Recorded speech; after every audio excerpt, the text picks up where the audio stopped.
Alright, so this is the newest addition to my arsenal. I'm on my neighbor's land, actually, but this was her son's, and it was probably parked here about 40 years ago, 30 to 40 years ago. It's got a Flathead Inline 6 Ford, I was looking at the way the carburetor is and some of the numbers. It's a 49, a 50, or a 51. I don't know for sure which one, but it was made in between 49 and 51. It's got an automatic tranny. I wish it was a manual, but it's an automatic. And those are old Ford seats. I don't know. They actually look to me like Thunderbird seats, but I could be wrong. And the mirrors that I found laying on the ground looked like Thunderbird mirrors, but I'm usually wrong, so, you know, whatever. But the big balloon tires on the back are the best thing about this thing. They're looking at them like this. They don't look too weather checked, and they're tubed, so I can, you know, take the tires off the rims and buy new tubes for them. See if I can still use these tires, but if I want to go crawling around back in the woods with them, that's not going to be so easy. But they're just cool tires, so I want to try to save them. It's got hydraulic brakes. These are the tires that I plan on putting on the back. They seem to be good. The rims are good. I don't know, I'll see if they'll take air. Give it a shot anyway. Big old gas tank sitting back there. And stuff like that.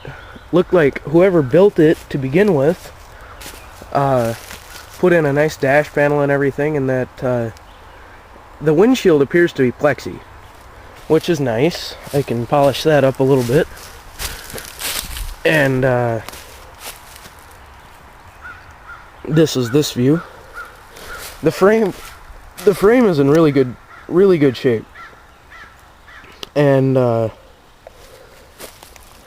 whoever had it wired up a full electrical system. I mean, the generator is there, that's froze up right now, but I'll have to rebuild it. But it's got headlights, turn signals, tail lights, brake lights, the whole works.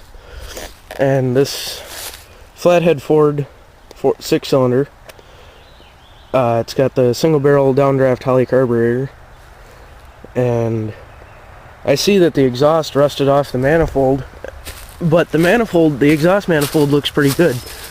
So I'll be able to salvage that, I'm hoping, if you can see it down in there.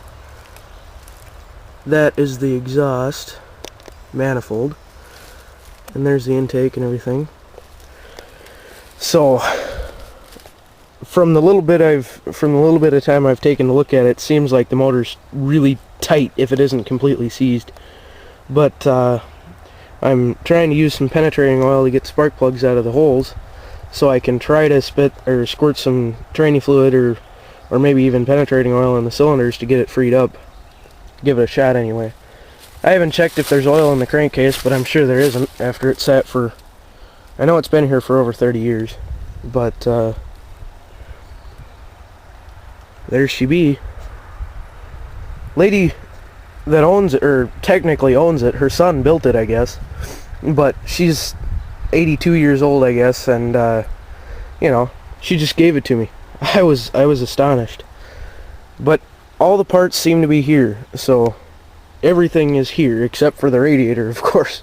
But I can get a used radiator from the junkyard or whatever and throw that in there. But I'm surprised even all the fuel lines look pretty good. I mean, I'm sure I'll end up changing them, but they look good. And the thing that I hate is that the fuel line, it's a rubber line and it runs through the frame. So if I have to replace that line, I'm gonna be frickin' screwed. I'm gonna end up having to run another line outside and mount it under the body, which is non-existent, but the manufactured body anyway, mount it under there and just run it up here. It's got the, I guess they call it an Airtex fuel pump. That's what was on it originally, and all that good stuff. So I'm gonna try to get it running. I don't care how long it takes me. This is my project.